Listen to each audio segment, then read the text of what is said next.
नमस्कार दोस्तों, बोलती कहानियाँ बाय ममता भट्ट में आपका स्वागत है। अगर अभी तक आपने मेरे चैनल को सब्सक्राइब नहीं किया है तो प्लीज़ सब्सक्राइब, लाइक और शेयर ज़रूर करके इसे प्लीज़ प्लीज़ प्लीज़ सपोर्ट दीजिए। लड़के का मैं क्या करूँ? क्या हो? क्यों ठंड लग रहा है उसको? ठंड लग रहा है बेटा? उसके गले में बेल्ट है तो किसी ने लिया है वो। अंकल से पूछा उसने। ये क्या बात होती है? यज्ञ तुम चले जाओगे फिर क्या होगा? मुंबई ले जाएंगे। नहीं, बेकार की बात। नहीं, यहीं पे छोड़ के जाएंगे। नहीं ये जा रहा है। नमस्कार, कैसे हैं आप सब? So today I am going to introduce you all to a young author. His name is Yagya Pandey. So I have to read this because I'm telling you about his first book. The name of the book is A Quiet Storm.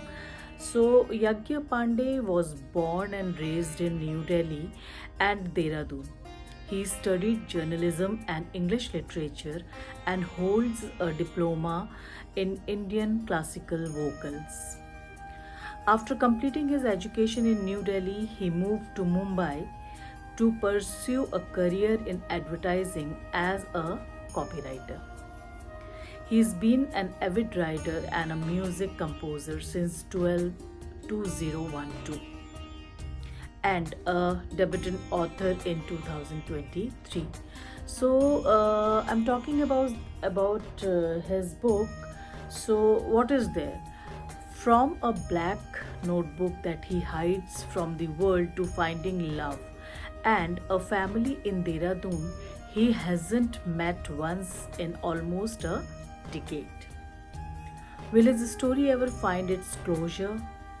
Follow this gripping tale of Pulkit's life. So the name of the hero of this book is Pulkit, which his unwearying dreams, deceptions and sheer desire that spans 2 generations.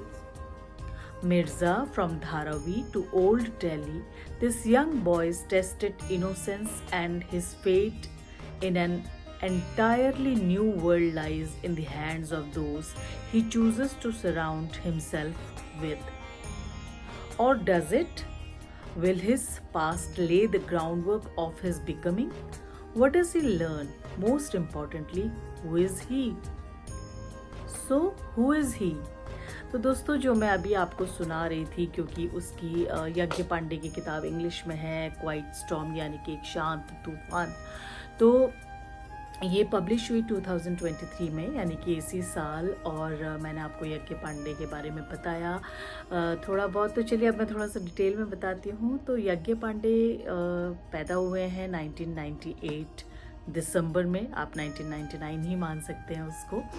और बचपन से ही बहुत creative रहे हैं और बड़े होते होते उन्होंने ये इच्छा जताई कि मैं लिखना चाहता हूँ, मैं कुछ डिफरेंट करना चाहता हूँ।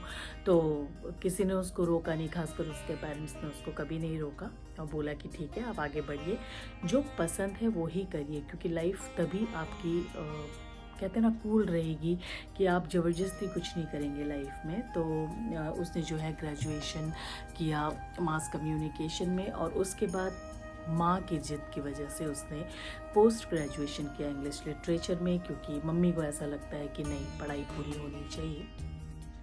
और बहुत ही यंग एज में जो है उसने एज अ कॉपी राइटर पहले पार्ट टाइम फिर धीरे धीरे फुल टाइम काम करना शुरू कर दिया और वो पहुँच गया कहाँ? मुंबई। और ये जो किताब जो आप देख रहे हैं पीछे रखी हुई है, ये किताब उसने आई थिंक 2021 से लिखना शुरू कर दिया था। कभी कॉफ़ी शॉप में बैठना, कभी कहीं चले जाना, कभी कहीं चले जाना और बैठ के लिखना। और बिल्कुल नहीं, उसके पेरेंट्स को भी अंदाज़ा था कि इतने सीरियसली वो इस काम को कर रहा है। लेकिन देखिए, जब आपका पैशन आप फॉलो करते हैं, जब आपको ज़िद होती है कुछ करने की, तो आप करके रहते हैं। तो ऐसे ही यज्ञ पांडे ने जो है ये किताब लिखी और वो ऑथर बन गए और आज एक अच्छी एडवर्टाइजिंग एजेंसी में कॉपीराइटर के बतौर काम भी कर रहे हैं। और मैं उनके लिए ये दुआएं करूँगी कि वो आगे भी बहुत अच्छा करें, खूब मेहनत करें। और आपसे भी यही दुआएं करती हूँ कि आप भी उसके लिए प्लीज़ ब्लेसिंग्स भेजिएगा। तो कौन है ये यज्ञ पांडे जिनके बारे में मैं इतनी ज़्यादा बातें कर रही हूँ? जी हाँ दोस्तों, तो ये है मेरे बेटे। ये मेरा बेटा है और मेरे से बहुत ज़्यादा जुड़ा हुआ है। मैंने उसको खुद कहा था कि अपनी इस नावल का रिव्यू दे दो एक बार, अच्छा लगता है, लेकिन अभी वो बिल्कुल कैमरे के आगे आने के मूड में नहीं है, बिज़ी है, बहुत ज़्यादा बिज़ी भी है, थोड़ा सा शाई भी फील कर रहा है शायद। तो उसने बोला नहीं मम्मी आप कर लीजिए जैसा आपको ठीक लगे, but one day he will come himself, वो खुद आएगा और आके आप लोगों को अपने इस नावल के बारे में बताएगा। तो मैं उसकी 2-4 पिक्चर्स लगा दूंगी इस वीडियो के साथ, तो देख लीजिएगा यज्ञ पांडे को।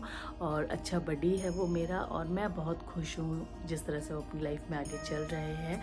I am very happy, he is following his passion. और आप सब से जो यंगस्टर्स हैं मेरा वीडियो देख रहे हैं, मैं आप लोगों से रिक्वेस्ट करूँगी कि प्लीज़ अपना पैशन फॉलो कीजिए, ताकि आपको कभी कोई अफसोस ना रहे। और हाँ, एक माँ होते हुए ये एडवाइस ज़रूर करूँगी कि लाइफ में कोई ना कोई हॉबी अपनी ज़रूर रखिएगा, ताकि आप जब बोर हो रहे हों, जब अपने यूजुअल एक रूटीन जॉब से आपको परेशानी हो रही हो, कभी टेंशन हो रहा, तो आप अपनी उस हॉबी को अपनी ज़िंदगी में लेके आए। वो म्यूज़िक हो सकता है, वो एक्सरसाइज हो सकती है, वो कुछ भी अच्छा हो सकता है, तो उसको करिए और अपने आप को रिलैक्स करिए। बाय फॉर नाउ, फिर मिलती हूँ आपसे जल्दी, तब तक के लिए चाओ।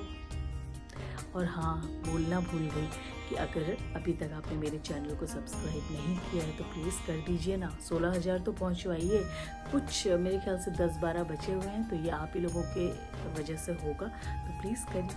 बाय। व्हाट्सअप हीरो आज किधर? सीपी काय को? Birthday celebration. किसका बर्थडे? कैमरे के पीछे वाली का। सो कैसा रहा birthday and how was your trip? कैसा रहा ट्रिप तेरा दिल्ली? एक हफ्ते ना।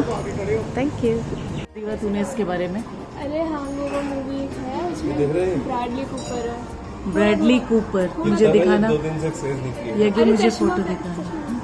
ब्रैडली कूपर देखना यज्ञ, जरा शर्मीला यज्ञ। ओह गॉश, बाल कटवाएंगे तेरे में। मेन्यू नहीं दिख रहा। सबसे पहले ले जाके तेरे बाल कटवाने, मैंने छोटे छोटे छोटे आरबी कट। तू माँ के पास आया बेटे, ब्रैडली कूपर तभी तो लग रहा हूँ, बाल नहीं कटवा के। माँ का प्यार मिलेगा तुझे। Excuse me.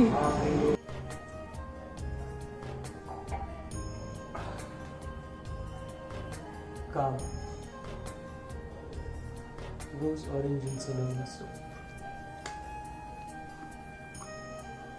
because my skin always deserves the best.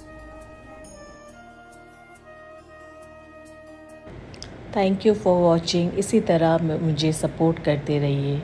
Bye, फिर मिलते हैं जल्दी।